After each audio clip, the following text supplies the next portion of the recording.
안녕하세요. 까치살모입니다. 여러분도 알겠지만 우리나라에는 여러 가지 전차가 있습니다. 그래도 역시 그 중에서도 가장 많은 수량을 차지하는 건 여전히 K1 전차입니다.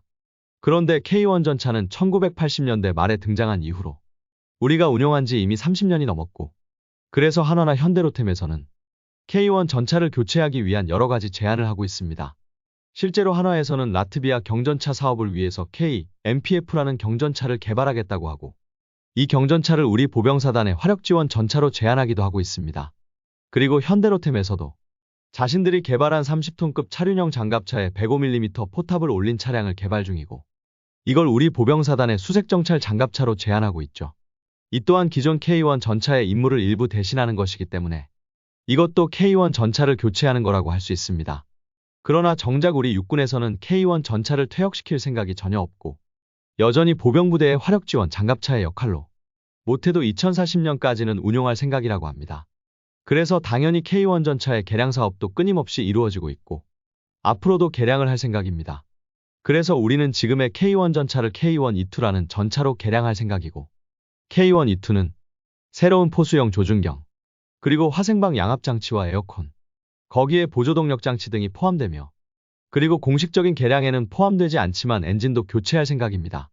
문제는 우리 군은 기존 독일제 엔진을 재생산해서 교체하기를 원하고 있지만 STX에서 국산 엔진을 개발해서 이걸 제한 중이죠. 아무튼 그래서 우리 군은 앞으로도 쭉 K1 전차를 개량해서 사용할 생각입니다. 그런데 문제는 이번 K1E2 개량에는 당연히 포함되어야 할 장치 한 가지가 개량 사업에 빠져 있어서 저를 혼란스럽게 했는데요. 그건 바로 탄도 컴퓨터입니다. K1 전차는 이미 K1E1 개량 때 전차장용 조준경을 국내에서 개발한 국산 야간 조준경으로 교체한 상태입니다. 그리고 이번 E2 개량에는 포수용 조준경도 교체하게 되는 것이고요.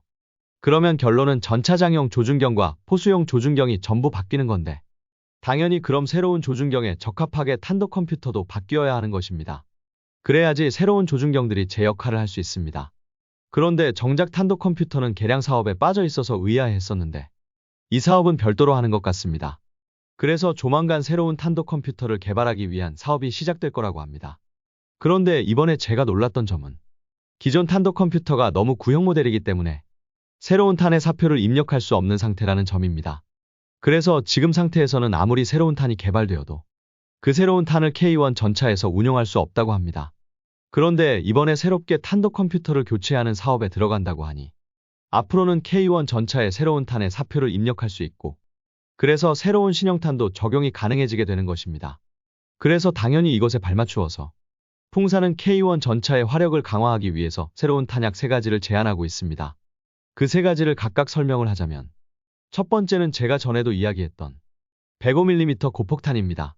현재 K1 전차에는 날개 안정철갑탄과 대전차 고폭탄 단 2가지의 탄만을 운용하고 있고, 그 중에서 적의 벙커나 보병, 특히 시가전에서 사용할 수 있는 탄은 대전차 고폭탄입니다.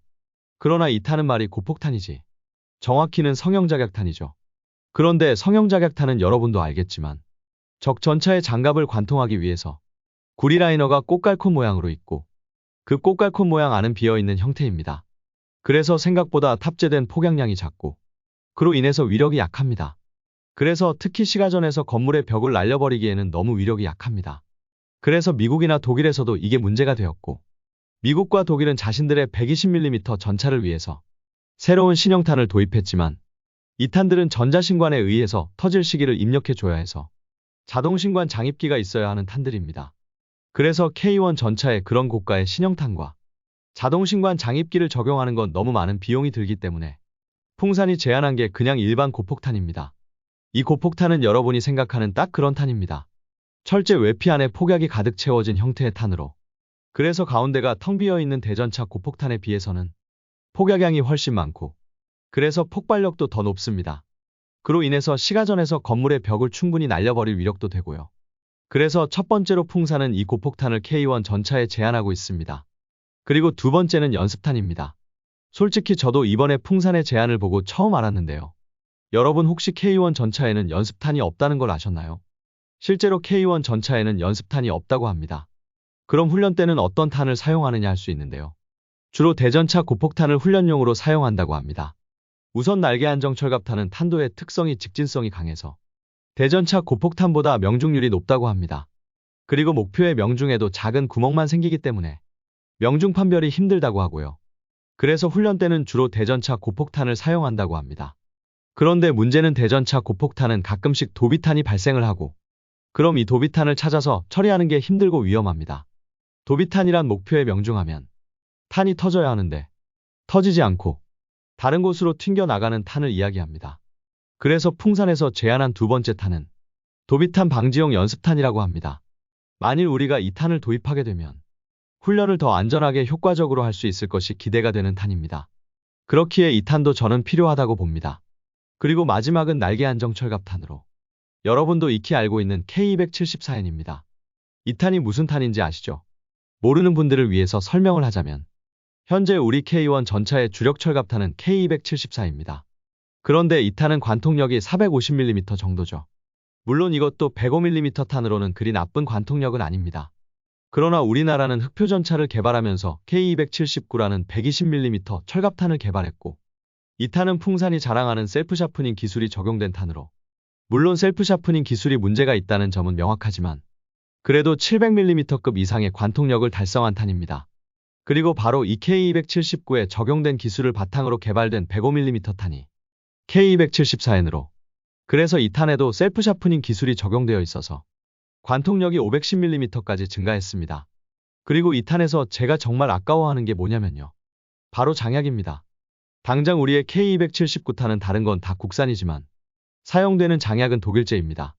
독일에서 수입한 SCDB라는 장약을 사용하고 있죠.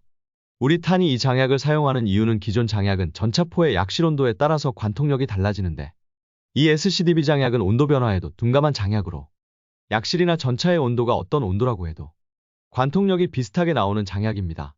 그래서 이 장약은 독일은 물론 우리나라도, 심지어는 미국의 전차탄에도 사용하고 있는 장약입니다. 우리 K274N탄은 바로 이 장약을 국산화해서 국산 장약을 사용하고 있습니다. 우리가 국내에서 개발한 신형 장약은 독일의 SCDB와 거의 똑같은 성질을 가지고 있고, 그래서 어떤 온도에서나 독일제 장약과 마찬가지로 비슷한 관통력을 보이는 장약입니다. 그래서 K274N탄은 모든 면에서 기존 K274보다 개선된 탄입니다. 그리고 이 탄은 실제로는 우리 군에 정식 채택될 예정이었다고 합니다. 그런데 어떤 문제가 생기냐면, 이 탄은 2013년경에 신속 기술 시범 사업으로 개발되었고, 그래서 군에 의해서 충분히 테스트된 다음에 2017년경부터 정식 채택될 예정이었다고 합니다. 그런데 문제는 2014년 10월경에 벨기에의 CMI사의 포탑을 탑재한 K21-105에서 약실 폭발 사고가 발생을 한 것입니다. 여러분도 이 사건은 정말 많이 들어보셨을 겁니다.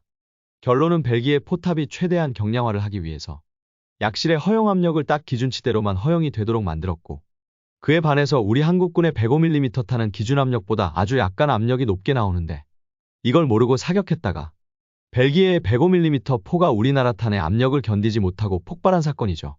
그리고 그때까지도 우리 군은 우리의 105mm 탄이 기준 압력을 초과한다는 사실을 몰랐기 때문에 우리 군이 보유한 모든 국산 105mm 탄에 대한 사격을 중단하고 한 2년간인가 조사에 들어갑니다. 그래서 조사해 본 결과 분명 우리의 탄이 약간 약실 압력을 초과하는 건 사실이지만 벨기에의 105mm 포를 빼고는 모든 L7 계열의 105mm에서 사격할 수 있다는 결론에 도달했다고 합니다. K1 전차는 물론 M48A5 전차에서도 사격하는데 아무런 문제가 없다는 결론에 도달했다고 합니다. 그래서 사격이 금지되었던 우리 탄의 사격이 다시 풀렸는데요. 문제는 그동안 K274N의 도입 사업은 유야무야 사라져 버렸다는 것입니다. 그래서 끝내 우리 군에는 K274N이 도입되지 못했습니다. 그런데 최근에 무슨 일이 생겼냐면요. 여러분도 알겠지만 독일 등에 의해서 우크라이나에 105mm 전차포를 가진 레오파르트 1이 공급되었고, 그리고 우크라이나에 공급된 레오파르트 1은 생각 이상의 활약을 펼치고 있다고 합니다. 다만 아쉬운 점은 레오파르트 1의 관통력이 부족해서 러시아의 전차를 상대하는 데 문제가 있다고 합니다. 그래서 우크라이나도 관통력 500mm 이상의 105mm 탄의 지원을 원하고 있는데, 현재 500mm급 이상의 관통력을 가진 105mm 탄은 미국의 M10부커 경전차에 사용하는 탄 정도가 있다고 합니다. 문제는 이 탄은 열화우라늄 탄이라 우크라이나는 몰라도 다른 나라들은 현실적으로 도입이 어려운 탄이라는 점입니다. 그런데 여러분도 알겠지만 지금 전 세계적으로 갈수록 경전차의 도입이 확대되고 있고, 그래서 오히려 105mm를 사용하는 전차의 숫자가 줄어드는 게 아니라 더 늘고 있다는 것입니다. 그래서 그 경전차들을 위한 관통력 500mm급 이상의 105mm 탄의 수요가 생기고 있다고 합니다. 그리고 여러분도 알겠지만 인도가 조나와르라는 경전차를 공개했고 이 경전차도 105mm를 탑재하고 있으며 인도는 최종적으로 이 경전차를 354대를 도입한다고 하고 있습니다. 그리고 바로 인도에서 이 경전차를 위해서 관통력 500mm 이상의 철갑탄을 찾고 있다고 합니다. 그래서 우리 풍산도 당연히 이 사업에 도전하려 하고 있는데요. 문제는 우리의 K274N탄이 아직 우리 정부에서 정식으로 도입한 적이 없는 탄이라는 것입니다. 그래서 우리가 인도에 K274N탄을 수출하려면 우리 군이 먼저 도입해줘야 한다는 게 풍산의 주장입니다. 그리고 어차피 지금 K1 전차의 주력탄인 K274탄도 수명이 많이 남지 않았기 때문에 우리나라도 새로운 탄을 도입할 필요성이 있다는 거죠. 물론 어떤 분들은 우리가 K1 전차를 퇴역시켜버리면 더 이상 105mm 탄은 필요 없는데 지금 와서 굳이 새로운 탄을 생산할 필요성이 있냐는 이야기를 할 수도 있습니다. 그러나 분명한 건 모든 K1 전차를 전부 앞으로 개발될 K3 전차로 교체하지는 못한다는 점입니다. 그래서 우리 군도 앞으로 미국처럼 현대로템에서 개발 중인 차륜형 105mm 장갑차나 한화에서 개발 중인 K, MPF 같은 차량을 일부 도입해서 보병부 대용으로 사용할 것이라고 보고 있고 그래서 K1 전차가 퇴역하는 미래에도 여전히 우리 군에는 105mm 전차포가 남아있을 거라고 보고 있습니다. 그렇기에 지금 어느 정도 수량의 K274N탄을 신규 생산하는 것도 결코 나쁜 선택은 아니라고 저는 봅니다. 그리고 정말 놀라운 건 어느 순간 등장해서 우리 밀리터리 매니아들의 관심을 집중적으로 받았던 K274N탄이 소리 소문 없이 우리 군에 의해서 채택된다고 안 된다는 말도 없이 사라졌다가 갑자기 다시 등장했다는 것이고 그리고 어쩌면 이게 우리의 또 다른 효자 수출 상품이 될 수도 있다는 점에 저도 많이 놀랐습니다. 지금 많은 나라들이 경전차를 도입하고 있고 이 나라들도 당연히 우크라이나 전쟁의 교훈을 반영해서 관통력 500mm급 105mm 탄을 찾을 것이고 그나마 미국에서 생산되는 105mm 탄은 탄자가 열화우라늄이기 때문에 이런 나라들이 미국의 105mm 탄을 도입하는 건 현실적으로 힘들고 그래서 우리의 K274N탄이 대량 수출될 가능성이 그 어느 때보다도 높아진 상태입니다. 그렇기에 정말 놀라움을 금할 수가 없는 게 사실입니다. 아무튼 그래서 우리 K1 전차는 새로운 탄도 컴퓨터를 도입하게 될 것이고 이 기회에 풍산은 우리 K1 전차에 새로운 탄약을 도입하자고 주장을 하고 있고 그리고 풍산이 우리 군에게 도입하자고 주장하는 세 가지 탄약 전부 우리 K1 전차에게 필요하다고 저도 생각이 듭니다. 아무리 흑표 전차가 등장하고 K1A1 전차가 있다고 해도 여전히 우리나라 전차의 수적 주력은 K1 전차입니다.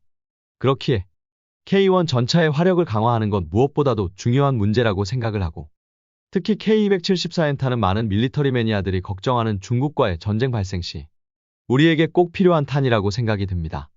물론 지금은 북한의 기갑 세력은 거의 평양의 91 수도방어군단뿐이고 그래서 실질적으로 우리나라 군대에서 북한의 전차와 기갑전을 할 가능성이 있는 부대는 흑표를 보유하고 있는 우리의 7군단뿐인 건 분명한 사실입니다. 그러나 우리가 중국과 전쟁을 한다면 7군단 말고도 다른 전차 부대도 중국의 전차와 교전할 가능성이 높고 그리고 우리 K1 전차가 중국의 전차들과 교전하기 위해서는 최소한 K274N탄은 보유하고 있어야 한다고 봅니다. 그렇기에 만일을 대비해서라도 이 탄이 우리 군에 도입되어야 한다고 봅니다. 여러분은 이 문제를 어떻게 생각하나요? 우리나라 군대에 K274N탄이 필요하다고 보시나요? 아니면 K1 전차는 기갑전을 할 일이 거의 없기 때문에 K274N탄이 필요 없다고 보시나요? 이상 영상 봐주셔서 감사합니다.